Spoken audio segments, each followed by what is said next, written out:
জারি করা হয়েছে হলুদ সতর্কতা। দক্ষিণবঙ্গে প্রায় 50 কিমি বেগে ঝোড়ো হাওয়া ও বজ্রবিদ্যুৎ সহ বৃষ্টির পূর্বাভাস।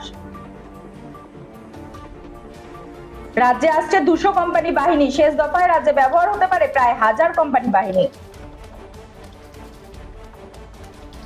সন্দেশখালি নিয়ে নতুন খেলা শুরু করেছে মমতার দল। ব্যারাকপুরের সভা থেকে মন্তব্য মোদীর। নির্বাচন আবহে বাংলার জন্য তেলের বরাদ্দ কমালো কেন্দ্র।